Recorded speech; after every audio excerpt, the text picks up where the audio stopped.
Next job ಕಾಸ್ಟಿಂಗಲ್ಲಿ ಈಗ next ಪ್ರಾಬ್ಲಮ್ನ ನಾವು ಮಾಡ್ತಿದ್ವಿ. ಫಸ್ಟ್ ಇಲ್ಲಿ ಪ್ರಾಬ್ಲಮ್ನ ನಾವು ನೋಡೋದಾದ್ರೆ, the information given below has been taken from the cost records of A factory in respect of job number 300. Direct materials rupees 10,000, wages Department A 20 hours at rupees 5 per hour, Department B 40 hours at rupees 2 per hour, Department C 60 hours at rupees 3 per hour.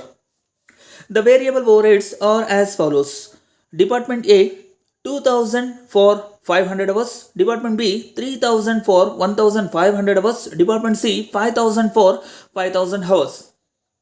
Fixed expenses were estimated at rupees 20,000 for 10,000 working hours.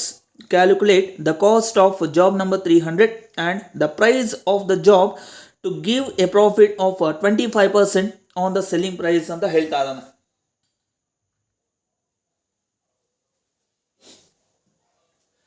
ಇಲ್ಲಿ ಈ problem ಅಲ್ಲಿ clear ಆಗಿ ಹೇಳ್ತಾ ಇದ್ದಾನೆ, ಒಂದು job cost sheet ಅನ್ನ prepare ಮಾಡ್ಬೇಕಂತ ಯಾವುದೋ ಒಂದು ಜಾಬ್ ನಂಬರ್ 300 ಅಂತ ಹೇಳ್ತಾ ಇದ್ದಾನೆ.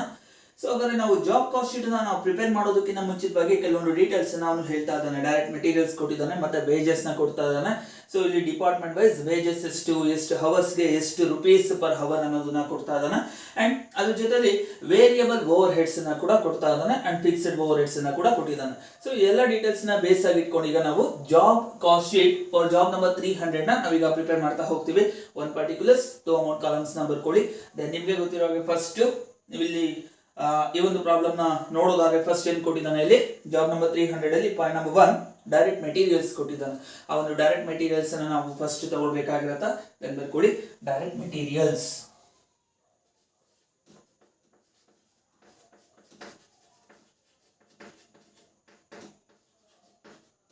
ಎಷ್ಟಂದ್ರೆ ಡೈರೆಕ್ಟ್ ಮೆಟೀರಿಯಲ್ಸ್ rupees 10,000 ಅಂತ ಹೇಳ್ತಾ ಇದ್ದಾನೆ. ಡೈರೆಕ್ಟ್ ಔಟರ್ ಅಮೌಂಟ್ ಕಾಲಮ್ ಅಲ್ಲಿ ಬರ್ಕೊಳ್ಳಿ. ಇಲ್ಲಿ ನಂಬರ್ ಆಫ್ ಯೂನಿಟ್ಸ್ ಪ್ರೊಡ್ಯೂಸ್ಡ್ ಕೊಟ್ಟಿಲ್ಲ. ನಂಬರ್ ಆಫ್ ಯೂನಿಟ್ಸ್ ಪ್ರೊಡ್ಯೂಸ್ಡ್ ಕೊಟ್ಟಾಗ ನಾವು ಕಾಸ್ಟ್ ಪರ್ ಯೂನಿಟ್ ಕಾಲಮ್ ನಾವು ತಗೊಳ್ಬೇಕಾಗಿತ್ತು. ಬಟ್ ಇಲ್ಲಿ ನಂಬರ್ ಆಫ್ ಯೂನಿಟ್ಸ್ ಕೊಟ್ಟಿಲ್ಲ, ಹಾಗಾಗಿ one particulars 2 amount columns is ಏನಪ್ಪಾ ಅಂತ ಹೇಳೋದಾದ್ರೆ ಓನ್ಲಿ ಕಾಸ್ಟ್ ಪರ್ ಯೂನಿಟ್ ನಾವು ತಗೊಳ್ತೀರಾ. ಇನ್ನ ಈ ಒಂದು ಅಮೌಂಟ್ ಕಾಲಮ್ ನಾವು ತಗೊಂತಾ ಮಾಡ್ತಾ ಹೋಗ್ಬೇಕಾಗಿರುತ್ತೆ. ಸೊ ನೆಕ್ಸ್ಟ್ ಡೈರೆಕ್ಟ್ ಎಕ್ಸ್ಪೆನ್ಸಸ್ ಏನೇ ಇರಲಿ ನಾವು ಏನ್ ತಗೊಳ್ತೀವಿ, ಇಲ್ಲಿ ಫಸ್ಟ್ ಅಲ್ಲಿ ಡೈರೆಕ್ಟ್ ಮೆಟೀರಿಯಲ್ಸ್ ಜೊತೆಲಿ ನಾವು ತಗೊಳ್ತಾ ಹೋಗ್ಬೇಕಾಗಿರುತ್ತೆ. ಇಲ್ಲಿ ವೇಜಸ್ ಅಂತ ಕೊಟ್ಟಿದ್ದಾನೆ. ವೇಜಸ್ ಅನ್ನೋದು ನಿಮ್ಗೆ ಗೊತ್ತಿರೋ ಇಲ್ಲಿ ನಾವು ಡೈರೆಕ್ಟ್ ಎಕ್ಸ್ಪೆನ್ಸಸ್ ಅಂತ ಹೇಳ್ತೀವಿ, ಹಾಗಾಗಿ ಅದನ್ನ ಮತ್ತೆ ನಾವು ತಗೊಳ್ತಾ ಹೋಗ್ತೀವಿ ವೇಜಸ್. ಈ ಒಂದು ವೇಜಸ್ ಅನ್ನು ಡೈರೆಕ್ಟ್ ಜಾಬ್ ನಂಬರ್ 300 ಅಲ್ಲಿ ಅವನು ಟೋಟಲ್ ಅಮೌಂಟ್ ಅನ್ನ ಕೊಟ್ಟಿಲ್ಲ. ಅದ್ರ ಬದಲಾಗಿ ಆ ಒಂದು ಜಾಬ್ ನಂಬರ್ 300 ಏನ್ ಕೊಟ್ಟಿದ್ದಾನೆ, ಒಂದು ಜಾಬ್ ನಂಬರ್ 300 ಗೋಸ್ಕರ ಇಲ್ಲಿ 3 ಡಿಪಾರ್ಟ್ಮೆಂಟ್ಸ್ ಅಲ್ಲಿ ಎಷ್ಟೆಷ್ಟು ಅಮೌಂಟ್ ಅಷ್ಟು ವೇಜಸ್ ಆಗಿದೆ ಅನ್ನೋದನ್ನ ಅವನು ಹೇಳ್ತಾ ಇದ್ದಾನೆ. ಇಲ್ಲಿ ಡಿಪಾರ್ಟ್ಮೆಂಟ್ ವೈಸ್ ಕೊಟ್ಟಿದ್ದಾನೆ, ಹಾಗಾಗಿ ವೇಜಸ್ ನ ಅಂಡರ್ಲೈನ್ ಮಾಡಿಕೊಂಡು ಅದರಲ್ಲಿ ಫಸ್ಟ್ ಯಾವುದು department A. Department A so ಎಷ್ಟಂತ ಡಿಪಾರ್ಟ್ಮೆಂಟ್ ಎ ಅಲ್ಲಿ ಈ ಜಾಬ್ ಗೋಸ್ಕರ ಎಷ್ಟು ಹವರ್ಸ್ ವರ್ಕ್ ಮಾಡ್ತಾರಂತೆ, 20 ಅವರ್ಸ್ ವರ್ಕ್ ಮಾಡ್ತಾರಂತೆ. 1 ಅವರ್ಗೆ ಎಷ್ಟು ವೇಜಸ್ ನ ಪೇ ಮಾಡ್ತಾ ಇದಂತ ಅಡ್ವೈಸ್ 5 per hour ಅಂತ ಹೇಳ್ತಾ ಇದ್ದಾನೆ. ಹಾಗಾಗಿ ಎಷ್ಟು ಅವರ್ಸ್ ಇಲ್ಲಿ ಡಿಪಾರ್ಟ್ಮೆಂಟ್ ಅಲ್ಲಿ ವರ್ಕ್ ನಡೀತಾ ಇರೋದು 20 ಅವರ್ಸ್. ಹಾಗಾಗಿ 20 ಇಂಟು 1 ಅವರ್ಗೆ ಎಷ್ಟು ಅಂತ ಅಮೌಂಟ್ ನ ಪೇ ಮಾಡೋದು 5 rupees per hour. So next ನಿಮ್ಗೆ ಗೊತ್ತಿರೋ ಹಾಗೆ ಇಲ್ಲಿ 20 ಅವರ್ಸ್ ವರ್ಕ್ ಮಾಡ್ತಾ ಇದ್ದಾನ. 1 ಅವರ್ಗೆ 5 rupees ಅಂತ ಹೇಳೋದಾದ್ರೆ 20 ಅವರ್ಸ್ಗೆ ಎಷ್ಟು ಬರುತ್ತೆ ನೋಡಿ, 20 ಇಂಟು 5 100. ಇನ್ನರಲ್ಲಿ ಬರ್ಕೊಳ್ಳಿ 100. ನೆಕ್ಸ್ಟ್ ಅದೇ ರೀತಿನ ಡಿಪಾರ್ಟ್ಮೆಂಟ್ ಬಿ ಎಷ್ಟು ಅವರ್ಸ್ ವರ್ಕ್ ನಡೀತಾ ಇರೋದು ಡಿಪಾರ್ಟ್ಮೆಂಟ್ ಬಿ ಅಲ್ಲಿ 40 ಅವರ್ಸ್ ಅಂತ. 40 ಅವರ್ಸ್ 1 ಅವರ್ಗೆ ಎಷ್ಟು ರೂಪಾಯಿ ಎಷ್ಟು ಅಮೌಂಟ್ ಕೊಟ್ಟಿದ್ದಾನೆ 2 rupees per hour ಅಂತ ಹೇಳ್ತಾ ಇದ್ದಾನೆ. ಇಂಟು 40 ಇಂಟು 2 80 rupees ಆಯಿತು. ಅದೇ ರೀತಿನ ಡಿಪಾರ್ಟ್ಮೆಂಟ್ ಸಿ ಎಷ್ಟು ಅವರ್ಸ್ ಇಲ್ಲಿ ವರ್ಕ್ ನಡೀತಾ ಇರೋದು 60 ಅವರ್ಸ್. 1 ಅವರ್ಗೆ ಎಷ್ಟು 3 rupees. ಸೊ ಟೋಟಲ್ ಎಷ್ಟು ಆಗುತ್ತೆ ಅದಕ್ಕೆ 60 ಇಂಟು 3 ಮಾಡ್ಕೊಂಡಾಗ 180. ಸೊ ಮತ್ತೆ ಈ ಒಂದು ಡೈರೆಕ್ಟ್ ವೇಜಸ್ ಏನಿದೆ ಆ ಒಂದು ವೇಜಸ್ ನ ನಾವು ಈಗ ತಗೊಂಡ್ವಿ. ಅದೇ ರೀತಿ ಮತ್ತೆ ಡೈರೆಕ್ಟ್ ಎಕ್ಸ್ಪೆನ್ಸಸ್ ಏನಾದ್ರು ಕೊಟ್ಟಿದ್ದಾನೆ ನಾವು ತಗೊಳ್ತಾ ಹೋಗ್ತೀವಿ. ನೆಕ್ಸ್ಟ್ ಏನ್ ಕೊಟ್ಟಿದ್ದಾನೆ, variable overheads are as follows ಅಂತ ಹೇಳ್ತಾ ಇದ್ದಾನೆ. ಸೊ ಆ ಒಂದು ವೇರಿಯಬಲ್ ಓವರ್ ಹೆಡ್ಸ್ ಅನ್ನ ನಾವು ಸಪರೇಟ್ ನಾವು ತಗೊಳ್ಬೇಕಾಗುತ್ತೆ. ಬಿಕಾಸ್ ಆ ಒಂದು ವೇರಿಯಬಲ್ ಓವರ್ ಹೆಡ್ಸ್ ಏನಿದೆ ಅದು ನಾವು ಡೈರೆಕ್ಟ್ ಎಕ್ಸ್ಪೆನ್ಸಸ್ ಅಂತ ಕನ್ಸಿಡರ್ ಮಾಡೋದಿಲ್ಲ. ಸೊ ಹಾಗಾಗಿ ನೆಕ್ಸ್ಟ್ ಟೋಟಲ್ ಮಾಡ್ಕೊಳ್ಳಿ. ಫಸ್ಟ್ ಇಲ್ಲಿ 180 ಮತ್ತೆ 180 ಟೋಟಲ್ ಎಷ್ಟಾಗುತ್ತೆ 220 ಸಾರಿ 360 ಕರೆಕ್ಟ್ 360. ಸೊ ದೆನ್ ಆಡ್ ಮಾಡ್ಕೊಂಡ್ರೆ 10,360 ಆಯಿತು. ಏನಂತ ಹೇಳ್ತೀರಾ ಇದನ್ನ? ಪ್ರೈಮ್ ಕಾಸ್ಟ್ ಅಂತ ಕರೀತೀವಿ. ಸೊ ನೆಕ್ಸ್ಟ್ ನಿಮಗೆ ಗೊತ್ತಿರೋ ಹಾಗೆ ಒಂದು ಪ್ರೈಮ್ ಕಾಸ್ಟ್ ಗೆ ಫ್ಯಾಕ್ಟರಿ ರಿಲೇಟೆಡ್ ಎಕ್ಸ್ಪೆನ್ಸ್ ಆಡ್ ಮಾಡ್ಕೊಂತೀವಿ. ಆಗ ಫ್ಯಾಕ್ಟರಿ ಕಾಸ್ಟ್ ವರ್ಕ್ಸ್ ಕಾಸ್ಟ್ ಬರುತ್ತಾ, ಮತ್ತೆ office and administration overheads add ಮಾಡ್ಕೊಂತೀವಿ. ಆಗ ಏನ್ ಬರುತ್ತಾ? ಕಾಸ್ಟ್ ಆಫ್ ಪ್ರೊಡಕ್ಷನ್ ಬರುತ್ತಾ. ನೆಕ್ಸ್ಟ್ ಅದೇ ರೀತಿನೇ selling and distribution overheads add ಮಾಡ್ಕೊಂಡಾಗ ನಮ್ ಲಾಸ್ಟ್ ಅಲ್ಲಿ ಬರುವಂತದ್ದು ಟೋಟಲ್ ಕಾಸ್ಟ್ ಅಂತ ಹೇಳ್ತೀವಿ.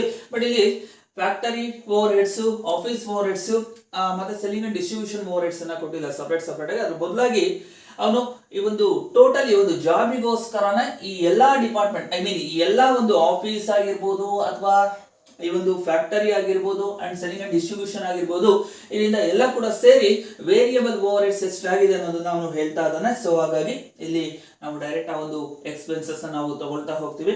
ಹಾಗಾಗಿ ಬರ್ಕೊಳ್ಳಿ, ಜಸ್ಟ್ ಇಲ್ಲಿ ಆಡ್ ಓವರ್ಹೆಡ್ಸ್ ಅಂತ ಬರ್ಕೊಳ್ಳಿ.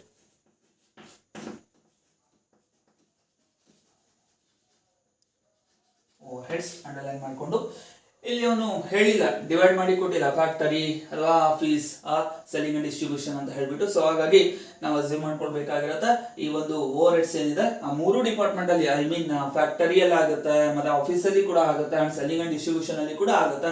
ಸೊ ಹಾಗಾಗಿ ಅದನ್ನ ನಾವಿಲ್ಲಿ ಡೈರೆಕ್ಟ್ ನಾವು ಆಡ್ ಓವರ್ಹೆಡ್ಸ್ ಅಂತ ನಾವು ತಗೊಂಡಿದ್ದೀವಿ. ಸೊ ನೆಕ್ಸ್ಟ್ ಇಲ್ಲಿ ನೋಡ್ತಾ ಹೋಗೋದಾದ್ರೆ ಇಲ್ಲಿ ಹೇಳ್ತಾ ಇದ್ದಾನೆ ವೇರಿಯಬಲ್ ಓವರ್ಹೆಡ್ಸ್ ಎಷ್ಟು ಅಂತ. ಇಲ್ಲಿ ಕೂಡ ಡಿಪಾರ್ಟ್ಮೆಂಟ್ ವೈಸ್ ಕೊಟ್ಟಿದ್ದಾನೆ. ಎಷ್ಟು ಡಿಪಾರ್ಟ್ಮೆಂಟ್ಸ್ ಇದೆ? 3 ಡಿಪಾರ್ಟ್ಮೆಂಟ್ಸ್. 1 by 1 ಬರ್ಕೊಡಿ.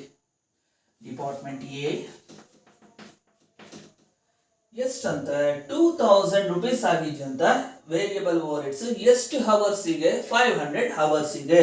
ಸೊ ಈ ಒಂದು ಜಾಬ್ ನಾವು ಮಾಡಬೇಕಾಗಿದ್ರೆ ಡಿಪಾರ್ಟ್ಮೆಂಟ್ ಎ ಅಲ್ಲಿ ಎಷ್ಟು ಅವರ್ಸ್ ಆಕ್ಚುಲಿ ವರ್ಕ್ ಆಗಿರುತ್ತೆ ಅಷ್ಟು ಅವರ್ಸ್ ಗೆ ಎಷ್ಟು ಅಂತಾನೆ ನಾವು ತಗೋಬೇಕಾಗಿರುತ್ತೆ. ಇಲ್ಲಿ ನೋಡಿ, ಇಲ್ಲಿ ವೇಜಸ್ ನಾವು ಪೇ ಮಾಡ್ತಾ ಇದೀವಲ್ಲ, ವೇಜಸ್ ನ ಪೇ ಮಾಡಬೇಕಾಗಿದ್ರೆ ಡಿಪಾರ್ಟ್ಮೆಂಟ್ ಎ ಅಲ್ಲಿ 1 hour ಗೆ 5 rupees ಪ್ರಕಾರ ಪೇ ಮಾಡಿದ್ರೆ ವೇಜ್ ನ ಎಷ್ಟು ಅವರ್ಸ್ ವರ್ಕ್ ಮಾಡಿದಿರೋದು ಡಿಪಾರ್ಟ್ಮೆಂಟ್ ಎ ಅಲ್ಲಿ 20 hours. ಅಂದ್ರೆ ಇಲ್ಲಿ ವೇರಿಯಬಲ್ ಓವರ್ಹೆಡ್ಸ್ ನ ಕೂಡ ಅಷ್ಟೇ ನಾವು ತಗೊಳ್ಬೇಕಾಗಿದ್ರೆ ಎಷ್ಟು ಅವರ್ಸ್ ತಗೋಬೇಕಾಗಿರತ್ತೆ? ಡಿಪಾರ್ಟ್ಮೆಂಟ್ ಎ ಅಲ್ಲಿ 20 hours ತಗೋಬೇಕು, ಡಿಪಾರ್ಟ್ಮೆಂಟ್ ಬಿ ಅಲ್ಲಿ 40 hours ತಗೋಬೇಕು, ಡಿಪಾರ್ಟ್ಮೆಂಟ್ ಸಿ ಗೆ 60 hours ತಗೋಬೇಕು. ಬಟ್ ಇಲ್ಲಿ ಅವನು ಡಿಪಾರ್ಟ್ಮೆಂಟ್ ಗೆ ಎಷ್ಟು ಅಮೌಂಟ್ ಆಗಿದೆ ಅಂತ ಹೇಳ್ತಾ ಇದ್ದಾನೆ ಅಂತ ಹೇಳೋದಾದ್ರೆ 2000 rupees ಆಗಿದೆ ಅಂತ. ಎಷ್ಟು ಅವರ್ಸ್ ಇದೆ? 500 hours ಗೆ. ನನಗೆ ಬೇಕಾಗಿರೋದು 500 hours ಗಲ್ಲ. ಎಷ್ಟು ಅವರ್ಸ್ ವರ್ಕ್ ಮಾಡಿದಿರೋ ಡಿಪಾರ್ಟ್ಮೆಂಟ್ ಅಲ್ಲಿ? Only 20 hours. ಸೊ ಹಾಗಾಗಿ ಡಿಪಾರ್ಟ್ಮೆಂಟ್ ಎ ನನಗೆ 20 hours ಮಾತ್ರ ಬೇಕಾಗಿರತ್ತೆ. ಹಾಗಾಗಿ ಬ್ರಾಕೆಟ್ ಅಲ್ಲಿ ಬರ್ಕೊಳ್ಳಿ. ಎಷ್ಟು ಟೋಟಲ್ ಅವ್ನು ಕೊಟ್ಟಿರೋದು ಡಿಪಾರ್ಟ್ಮೆಂಟ್ ಎ ಅಲ್ಲಿ ವೇರಿಯಬಲ್ ಓವರ್ಹೆಡ್ಸ್ 2000 ಆಗಿದೆ ಅಂತ. ಡಿವೈಡೆಡ್ ಬೈ ಎಷ್ಟು ಅವರ್ಸ್ ಗೆ? 500 hours ಗೆ. ಸೊ 2000 ಡಿವೈಡೆಡ್ ಬೈ 500 ಮಾಡ್ಕೊಂಡಾಗ ನೋಡಿ ಎಷ್ಟು ಬಂತು? 2000 ಡಿವೈಡೆಡ್ ಬೈ 500 ಮಾಡ್ಕೊಳ್ಳಿ. ಎಷ್ಟು ಬಂತು ಇವಾಗ? 4 rupees ಬಂತು. ಅಂದ್ರೆ 1 hour ಗೆ ಡಿಪಾರ್ಟ್ಮೆಂಟ್ ಅಲ್ಲಿ 4 rupees ಅಷ್ಟು ವೇರಿಯಬಲ್ ಓವರ್ಹೆಡ್ಸ್ ಆಗ್ತಾ ಇದೆ. ಇದು 1 hour ಗೆ. ನನಗೆ ಇಲ್ಲಿ ಬೇಕಾಗಿರೋದು 500 hours 2000 rupees ಅಂತ ಕೊಟ್ಟಿದ್ನಲ್ಲ, ಅದನ್ನೆಲ್ಲ ನಮ್ಗೆ ಬೇಕಾಗಿರೋದು ಎಷ್ಟು ಅವರ್ಸ್ ಮಾತ್ರ ವರ್ಕ್ ಮಾಡಿದಿರೋದು ಜಾಬ್. ಈ ಒಂದು ಜಾಬ್ ನಂಬರ್ 300 ಗೋಸ್ಕರ ಡಿಪಾರ್ಟ್ಮೆಂಟ್ ಅಲ್ಲಿ ಓನ್ಲಿ 20 hours. ಸೊ ಹಾಗಾಗಿ 1 hour ಗೆ 4 rupees ಆದ್ರೆ ಎಷ್ಟು ಅವರ್ಸ್ ಡಿಪಾರ್ಟ್ಮೆಂಟ್ ಅಲ್ಲಿ? 20 into 4 ಮಾಡ್ಕೊಳ್ಳಿ. 20 into 4 ಮಾಡ್ಕೊಂಡಾಗ ಎಷ್ಟು? 80. ಅದೇ ರೀತಿ ನಾನು ಡಿಪಾರ್ಟ್ಮೆಂಟ್ ಬಿ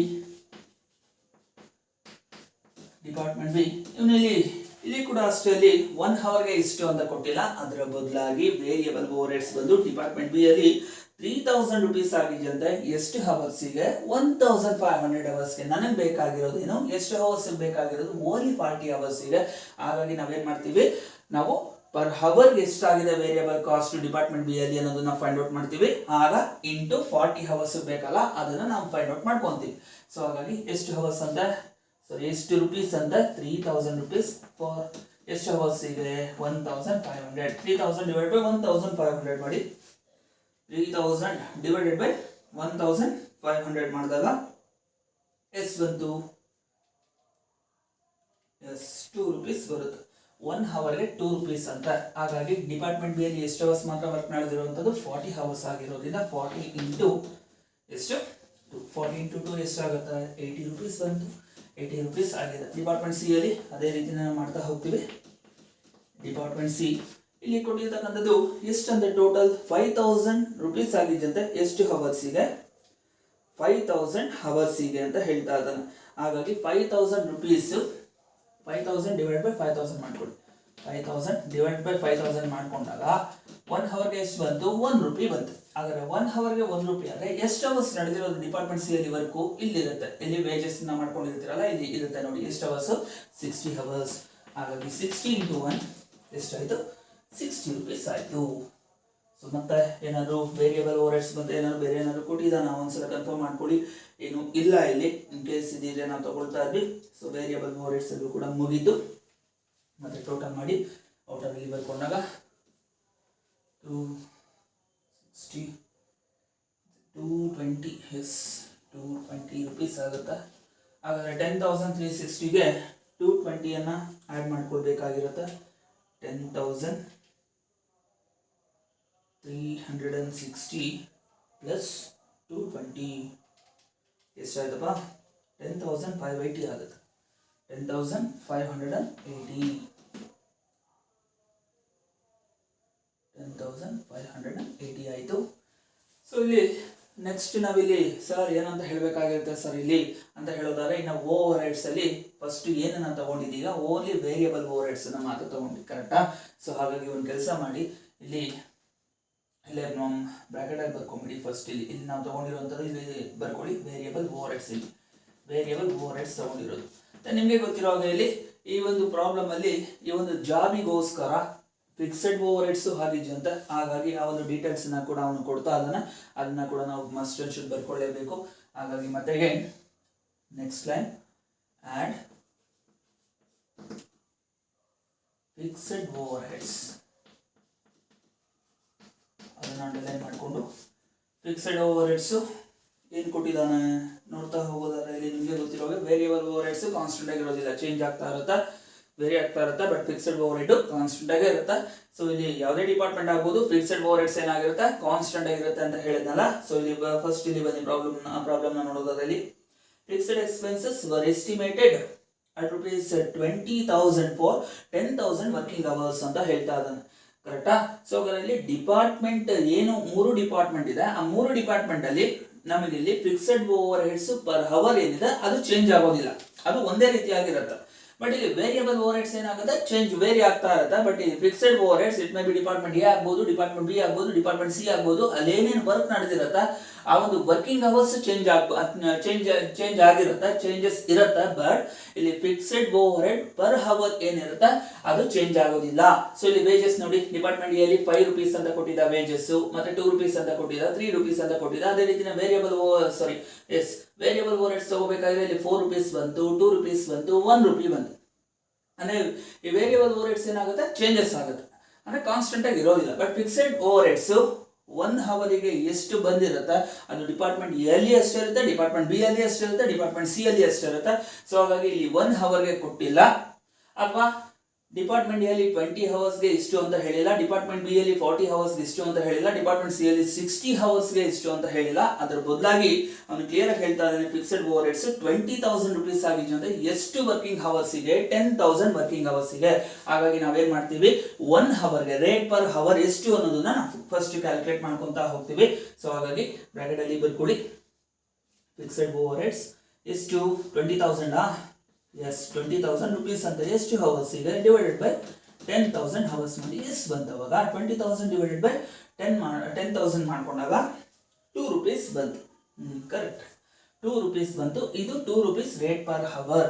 ಹಾಗಾದ್ರೆ ಈಚ್ ಡಿಪಾರ್ಟ್ಮೆಂಟ್ ಅಲ್ಲಿ ಏನೇನು ಎಷ್ಟೆಷ್ಟು ವರ್ಕಿಂಗ್ ಅವರ್ಸ್ ಇರುತ್ತೆ ಅದರ ಮೇಲೆ 1 ಅವರ್ಗೆ ಎಷ್ಟಾಗಿರುತ್ತೆ ಫಿಕ್ಸೆಡ್ ಓವರ್ ಹೆಡ್ಸ್ ಎಷ್ಟಾಗಿರುತ್ತೆ, ಫಿಕ್ಸೆಡ್ ಎಕ್ಸ್ಪೆನ್ಸಸ್ 2 ರೂಪೀಸ್ ಆಗಿರುತ್ತೆ. ದೆನ್ ಇಲ್ಲಿ ಬ್ರಾಕೆಟ್ ಅಲ್ಲಿ ಬರ್ಕೊಳ್ತಾ ಹೋಗೋದಾದ್ರೆ ಇಲ್ಲಿ ಡಿಪಾರ್ಟ್ಮೆಂಟ್ ಎ ಎಷ್ಟು ಅವರ್ಸ್ ವರ್ಕ್ ನಡೆದಿರೋದು 20 ಅವರ್ಸ್ 20 ಪ್ಲಸ್ ಡಿಪಾರ್ಟ್ಮೆಂಟ್ ಬಿ ಅಲ್ಲಿ ಎಷ್ಟು ಅವರ್ಸ್ ವರ್ಕ್ ನಡೆದಿರೋದು 40 ಅವರ್ಸ್ ಪ್ಲಸ್ ಡಿಪಾರ್ಟ್ಮೆಂಟ್ ಸಿ ಅಲ್ಲಿ ಎಷ್ಟು ಅವರ್ಸ್ ವರ್ಕ್ ನಡೆದಿರೋದು 60 ಅವರ್ಸ್. ಸೊ ಇಲ್ಲಿ ಟೋಟಲ್ ಎಷ್ಟು ವರ್ಕ್ ನಡೆದಿರುತ್ತೆ ಅಂದ್ರೆ ಎಷ್ಟು ಬಂದಿದೆ ಅಂತ ಹೇಳೋದಾದ್ರೆ 20 ಪ್ಲಸ್ 40 ಪ್ಲಸ್ 60 ಮಾಡಿದಾಗ ಎಷ್ಟು ಅವರ್ಸ್ ಟೋಟಲ್ ಬರುವಂಥದ್ದು 120 ಅವರ್ಸ್ ಬರುತ್ತೆ. ಇಲ್ಲಿ ಬರ್ಕೊಳ್ಳಿ 120 ಅವರ್ಸ್. ಹಾಗಾಗಿ ಇಂಟು ನಾವೇನ್ ಮಾಡ್ತೀವಿ ಫಿಕ್ಸೆಡ್ ಓವರ್ ಹೆಡ್ಸ್ ಎಲ್ಲಾ ಡಿಪಾರ್ಟ್ಮೆಂಟ್ ಅಲ್ಲೂ ಫಿಕ್ಸ್ಡ್ ಆಗೇ ಇರುತ್ತೆ, ಅದು ಕಾನ್ಸ್ಟೆಂಟ್ ಆಗೇ ಇರುತ್ತೆ, ಚೇಂಜಸ್ ಆಗೋದಿಲ್ಲ ಅಂತ ಆಗ್ಲೇ ಹೇಳಿದ. ಹಾಗಾಗಿ ಎಷ್ಟು ಬಂತು ರೇಟ್ ಪರ್ ಹವರ್ 2 rupees ಬಂದಿದೆ. ಹಾಗಾದ್ರೆ ನಾವು ಇಂಡಿವಿಜುವಲಿ ಮಾಡಿಲ್ಲ, 20 into 2, 40 into 2, 60 into 2 ಮಾಡೋದ್ರ ಬದಲಾಗಿ ಏನ್ ಮಾಡಿದ್ವಿ, ಇದು ಫಿಕ್ಸೆಡ್ ಓವರ್ ಹೆಡ್ ಕಾನ್ಸ್ಟೆಂಟ್ ಆಗಿರೋದ್ರಿಂದ 20 plus 40 plus 60 ಟೋಟಲ್ ಡಿಪಾರ್ಟ್ಮೆಂಟ್ ಏನಿದೆ ಈ ಮೂರು ಡಿಪಾರ್ಟ್ಮೆಂಟ್ ಟೋಟಲ್ ಅವರ್ಸ್ ನಾವು ಕ್ಯಾಲ್ಕುಲೇಟ್ ಮಾಡ್ಕೊಂಡಾಗ 120 hours ಆಯ್ತು. ಸೊ 120 hours ಗೆ 1 hour ಗೆ 2 rupees ಆದ್ರೆ 120 hours ಗೆ ಎಷ್ಟು ಅನ್ನೋದನ್ನ ನಾವೀಗ ಫೈಂಡ್ ಔಟ್ ಮಾಡ್ತಾ ಇದೀವಿ. ಸೊ ಎಷ್ಟಾಗುತ್ತೆ 120 into 2 ಮಾಡ್ಕೊಂಡಾಗ 240 ಬಂತು, 240. ಇದೊಂದೇ ಇರೋದ್ರಿಂದ ಡೈರೆಕ್ಟ್ ಔಟರ್ ಅಮೌಂಟ್ ಕಾಲಮ್ ಅಲ್ಲೇ ಬರ್ಕೊಳ್ಳಿ 240. ದೆನ್ 10,580 ಏನ್ ಬಂದಿತ್ತು, ಆ 10,580 ಗೆ 240 rupees ನ ಆಡ್ ಮಾಡ್ಕೊಂಡಾಗ ಎಷ್ಟು ಬರುತ್ತೆ, 10,820 10,820 rupees ಬಂತು. ಸೊ ಇದನ್ನ ನಾವಿಲ್ಲಿ ಬೇರೆ ಇನ್ನ ಯಾವುದು ಕೊಟ್ಟಿಲ್ಲ ಪ್ರಾಬ್ಲಮ್ ಅಲ್ಲಿ, ಹಾಗಾಗಿ ಇದನ್ನ ಏನಂತ ಹೇಳ್ತೀವಿ, ಟೋಟಲ್ ಕಾಸ್ಟ್ ಅಂತ ಕರೀರಿ, ಟೋಟಲ್ ಕಾಸ್ಟ್. ಸೊ ನೆಕ್ಸ್ಟ್ ನಿಮ್ಗೆ ಗೊತ್ತಿರೋ ಹಾಗೆ ಟೋಟಲ್ ಕಾಸ್ಟ್ ಗೆ ಏನನ್ನ ಆಡ್ ಮಾಡ್ಕೊಂಡ್ರೆ ಏನ್ ಸಿಗುತ್ತೆ, ಪ್ರಾಫಿಟ್ ಆಡ್ ಮಾಡ್ಕೊಂಡ್ರೆ ಸೆಲ್ಲಿಂಗ್ ಪ್ರೈಸ್ ಸಿಗುತ್ತೆ. ಸೊ ಹಾಗಾಗಿ next add profit. So profit ಏನಾದ್ರು ಕೊಟ್ಟಿದ್ದಾನ ನೋಡಿ ಪ್ರಾಬ್ಲಮ್ ಅಲ್ಲಿ ಎಷ್ಟು ಪರ್ಸೆಂಟ್ ಅಂತ ಪ್ರಾಫಿಟ್, 25% ಪ್ರಾಫಿಟ್ ಅಂತ ಹೇಳ್ತಾ ಇದ್ದಾನೆ. ಯಾವ್ದ್ರ ಮೇಲೆ, ಸೆಲ್ಲಿಂಗ್ ಪ್ರೈಸ್. ಸೆಲ್ಲಿಂಗ್ ಪ್ರೈಸ್ ಗೊತ್ತಿದೆಯಾ ನಮ್ಗೆ, ಇಲ್ಲ. ಸೆಲ್ಲಿಂಗ್ ಪ್ರೈಸ್ ಗೊತ್ತಿಲ್ಲ ಅಂದ್ರೆ ನಾವು ಯಾವ್ದನ್ನ ಬೇಸ್ ಆಗಿ ಇಟ್ಕೊಂಡು ಪ್ರಾಫಿಟ್ ಫೈಂಡ್ ಔಟ್ ಮಾಡ್ಕೋಬೇಕು, ಟೋಟಲ್ ಕಾಸ್ಟ್ ಏನು ಬಂದಿದೆ ಅದನ್ನ ಬೇಸ್ ಆಗಿ ಇಟ್ಕೊಳ್ಳಿ. ಸೊ ಎಷ್ಟು ಬಂದಿರೋದು 10,820 ಇಂಟು ಎಷ್ಟು ಪರ್ಸೆಂಟ್ ಅಪ್ಪ ಪ್ರಾಫಿಟ್ ಹೇಳಿರೋದು ಇಲ್ಲಿ 25% ಅಂತ ಹೇಳ್ತಾ ಇದ್ದಾನೆ ಸೆಲ್ಲಿಂಗ್ ಪ್ರೈಸ್ ಮೇಲೆ. ಸೆಲ್ಲಿಂಗ್ ಪ್ರೈಸ್ ಮೇಲೆ 25% ಆಗಿದ್ರೆ ಅಂದ್ರೆ ಅರ್ಥ 100 rupees ಸೆಲ್ಲಿಂಗ್ ಪ್ರೈಸ್ ಆಗಿದ್ರೆ ಅದರಲ್ಲಿ 25 rupees ಪ್ರಾಫಿಟ್ ಅಂತ ಅನ್ಕೊಂಡ್ರೆ ಇನ್ನು ರಿಮೈನಿಂಗ್ ಎಷ್ಟು ಉಳಿಯುತ್ತೆ, 75 ಉಳಿಯುತ್ತಾ. 75 ಯಾವ್ದಾಗಿರುತ್ತಾ, ಈ ಒಂದು ಟೋಟಲ್ ಕಾಸ್ಟ್ ಅಂತ ಹೇಳ್ತೀವಿ. ಅಂದ್ರೆ 100% ಸೆಲ್ಲಿಂಗ್ ಪ್ರೈಸ್, ಅದರಲ್ಲಿ 25% ಪ್ರಾಫಿಟ್ ಆದ್ರೆ ರಿಮೈನಿಂಗ್ ಎಷ್ಟು ಪರ್ಸೆಂಟ್ ಉಳಿಯುತ್ತೆ, divided by 75. So then 10,820 into 25 divided by 75 ಮಾಡ್ಕೊಳ್ಳಿ. ಎಷ್ಟು ಬಂತು, 3,606.66 ಬರುತ್ತೆ, 3,607 ಮಾಡ್ಕೊಳ್ಳಿ. ಡೈರೆಕ್ಟ್ ಔಟರ್ ಅಮೌಂಟ್ ಕಾಲಮ್ ಅಲ್ಲೇ ಬರ್ಕೊಳ್ಳಿ 3,607. ದೆನ್ ಆಡ್ ಅಂತ ಇದೆ. ಸೊ ಇಲ್ಲಿ ಆಡ್ ಅಂತ ಬರ್ದಿದ್ದೀವಿ. ಆಡ್ ಮಾಡ್ಕೊಂಡಾಗ 10,820 ಪ್ಲಸ್ ಎಷ್ಟು ಇಲ್ಲಿ ಬಂದಿರೋ ಪ್ರಾಫಿಟ್ 3,607 ಎಷ್ಟಾಗುತ್ತೆ ಅವಾಗ 14,427 ಬಂತು. 14,427 ಬಂತು. ಇದನ್ನ ಏನಂತ ಹೇಳ್ತೀವಿ ನಾವು, ಪ್ರಾಫಿಟ್ ಸೆಲ್ಲಿಂಗ್ ಪ್ರೈಸ್ ಅಂತ ಹೇಳ್ತೀವಿ, ಸೆಲ್ಲಿಂಗ್ ಪ್ರೈಸ್. ಸೊ ಈ ರೀತಿಯಾಗಿ ಈ ಒಂದು ಜಾಬ್ ಕಾಸ್ಟ್ ಶೀಟ್ ನ ಈ ಒಂದು ಪ್ರಾಬ್ಲಮ್ ಅನ್ನ ಬೇಸ್ ಆಗಿ ಇಟ್ಕೊಂಡು ಜಾಬ್ ಕಾಸ್ಟ್ ಶೀಟ್ ಅನ್ನ ಪ್ರಿಪೇರ್ ಮಾಡಿ ಅಂತ ಹೇಳಿದ್ದೆ. ಜಾಬ್ ನಂಬರ್ 300 ಗೆ ಜಾಬ್ ಕಾಸ್ಟ್ ಶೀಟ್ ಅನ್ನ ನಾವು ಪ್ರಿಪೇರ್ ಮಾಡಿದ್ವಿ.